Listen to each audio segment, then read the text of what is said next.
Hola, hoy hablaremos sobre los procesos de aprendizaje desde la perspectiva de la neurociencia.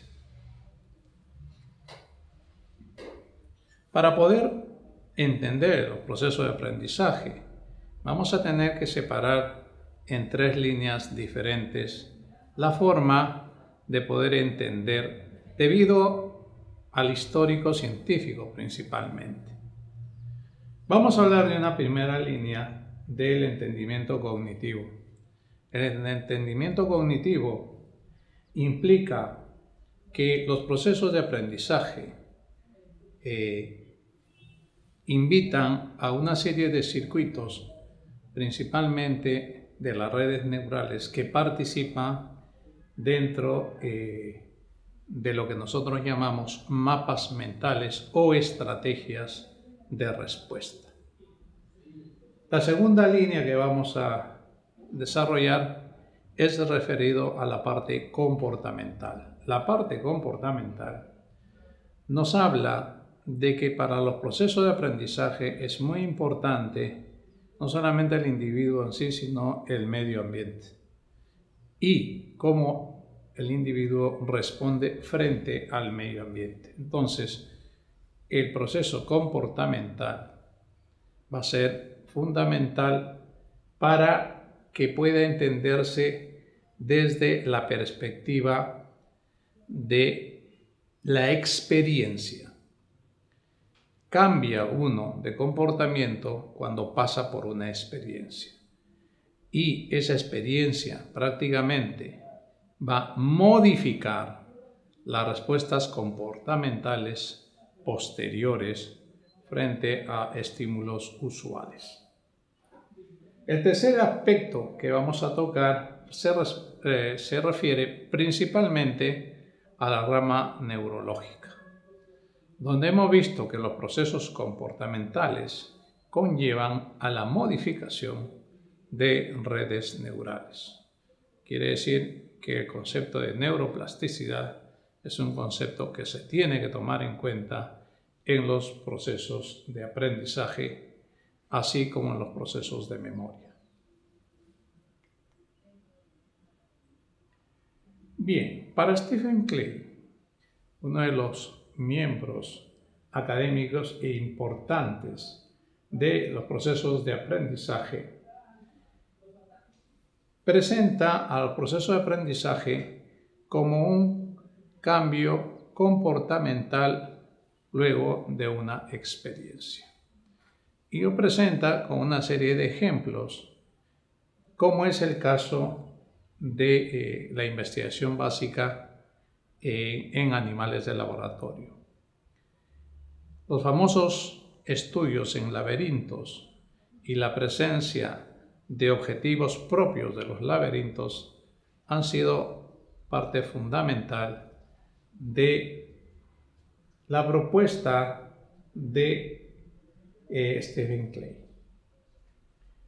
Por otra parte, un grupo importante que va a dedicarse al estudio del comportamiento en campo, en espacios libres, dentro de la rama llamada neuroetología, también van a ser artífices de poder explicar estas bases comportamentales, como en otros animales que no necesariamente son modelos de investigación, también el proceso de modificaciones de conducta se dan luego de experiencias. En el caso del ser humano, los estudios epidemiológicos y de comportamiento, no solamente individual a través de la neuropsicología, sino también a nivel epidemiológico, nos van a solventar el entendimiento de que los procesos de aprendizaje también tienen relación con el comportamiento y modificaciones comportamentales. Los primeros estudios que se tienen a nivel de la investigación neurofisiológica refieren a estudios de la famosa teoría de condicionamiento clásico. El condicionamiento clásico, recuerden, tiene que ver la presencia de dos factores que van a relacionarse para que se modifique una conducta propia. En este caso, cuando el estímulo en la parte superior de la figura, podemos ver cuando el estímulo es la comida, la respuesta inmediata es la salivación de este animal que responde frente a este estímulo.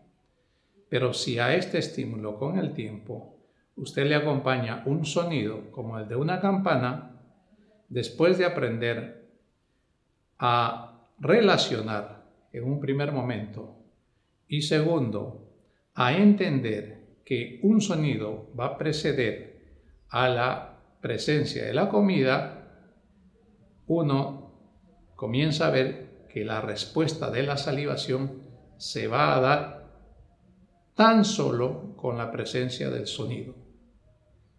Esto, llamado condicionamiento clásico, es la base, inclusive, de muchos procesos de aprendizaje en los primeros años de vida humana.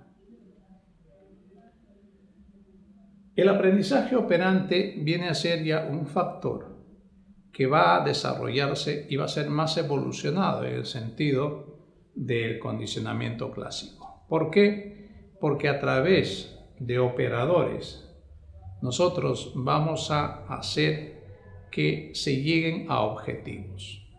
En otras palabras, existen objetivos secundarios antes de llegar a un objetivo principal. Y esos objetivos secundarios son previos a la construcción de un objetivo principal. En el caso del comportamiento, pues se dan esos operadores como primeros objetivos de tiempos cortos y distancias cortas para poder lograr un objetivo de tiempo y distancia larga. Finalmente, la teoría cognitiva del aprendizaje nos va a comenzar a dar visos de solución que en los procesos de condicionamiento clásico y condicionamiento operante no solamente está el proceso propio del aprendizaje, sino también están inmersos otros procesos como el caso de memoria, de pensamiento y también podemos hablar de que dentro de memoria hay subespecialidades de estos sistemas como la memoria visual, memoria espacial o, como llaman otros cognitivos, la memoria visoespacial temporal. Todos estos factores van sumándose en el tercer punto llamado teoría cognitiva del aprendizaje. Si bien se presenta en un primer momento que en los procesos de aprendizaje están implicados la modificación de la conducta luego de una experiencia, vemos que estudios recientes refieren que en esos procesos de modificaciones de conductas están implicados otros aparatos de los sistemas superiores como memoria, pensamiento, los conceptos espaciales temporales. Todo ello toma el nombre de cambio en la cognición. Los cambios en la cognición se refieren a tratar de entender el aspecto del aprendizaje bajo los mecanismos de los sistemas cognitivos, o sea, complejos. En ese sentido, la mejor forma de entender este segundo aspecto cognitivo es trabajando con visualizaciones de mapas cognitivos, llamados también mapas mentales. La forma de la construcción de estos mapas sobre un evento es muy importante cuando hablamos nosotros del aspecto cognitivo en el aprendizaje. Y tal vez es muy relevante entender que la confección y forma de presentar un mapa cognitivo o un mapa mental frente a un problema, refiere específicamente la estrategia que el individuo va a utilizar para responder a un problema. En otras palabras, los aspectos cognitivos nos dicen que en los procesos de aprendizaje se hacen las respuestas más complejas cognitivamente hablando a medida que nosotros conocemos más o aprendemos más. Pero a la vez, el resumen sería que nosotros vamos a tener más éxito de oportunidades y de respuestas a medida que aprendemos más cognitivamente. ¿De dónde viene este entendimiento cognitivo? De estudios, como el caso de John O'Keefe, con el caso de Tim Bliss, donde se unen los estudios comportamentales con estudios moleculares a nivel de los circuitos. Estos estudios comportamentales, donde nosotros podemos ver que hay una serie de respuestas previas o de cambios previos antes del proceso, de la culminación de un proceso de aprendizaje, también invitaron a muchos neurofisiólogos a tratar de entender desde el punto de vista molecular qué fenómenos estarían implicados en las respuestas complejas. Una de las personas que estudió mucho este aspecto molecular es el profesor Tim Bliss. Él, basado en una serie de trabajos que se hicieron muchísimo tiempo atrás, estamos hablando hace unos 70 años, Tim Bliss comienza a estudiar los procesos de las redes neurales desde el punto de vista sináptico. Recuerden que en la sinapsis, proceso llamado así por el término denominado comunicación entre dos neuronas, esa sinapsis, sinónimo de comunicación, implica la participación no solamente de neuronas, sino de moléculas que son llamados neurotransmisores, por un lado, y moléculas que también son llamados receptores de esos neurotransmisores. Entonces, estos cuatro componentes, neurona presináptica, neurona postsináptica, neurotransmisores presinápticos y receptores postsinápticos, van a sufrir una serie de cambios o modificaciones en función al uso de esos circuitos. Esos cambios o modificaciones también se conocen como fenómenos plásticos. Y mientras estos circuitos sean activados más en el tiempo, entonces estos circuitos sufren modificaciones no solamente de sus neurotransmisores, sino principalmente de los receptores postsinápticos.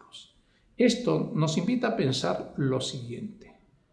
Quiere decir que en un circuito de memoria a corto plazo puedo utilizar las mismas neuronas y el mismo neurotransmisor.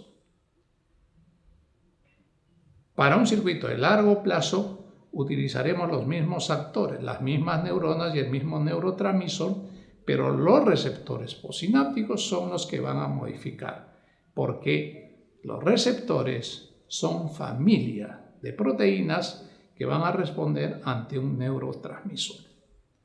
Este fenómeno molecular complejo simplemente hay que entenderlo como un proceso de cambio molecular.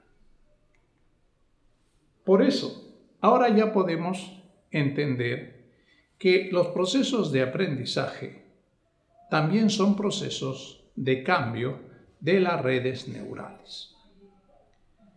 Y podemos concluir con lo siguiente. Si queremos entender los procesos de aprendizaje desde la vertiente de las neurociencias, tenemos primero que entender que en los procesos de aprendizaje están participando procesos de conducta, modificaciones de la conducta luego de pasar por una experiencia. Segundo, también van a presentarse procesos de cambio en los mapas cognitivos o mapas mentales. Y tercero, en los procesos de aprendizaje están inmersos los procesos de cambio de las estructuras moleculares en las redes neurales. Este último se da principalmente en las fases profundas del sueño. Y regreso nuevamente a la gran teoría de que no solamente es importante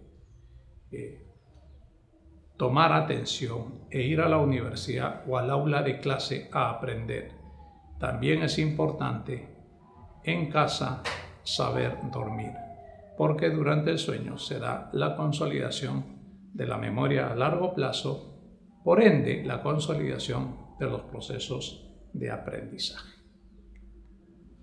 Gracias.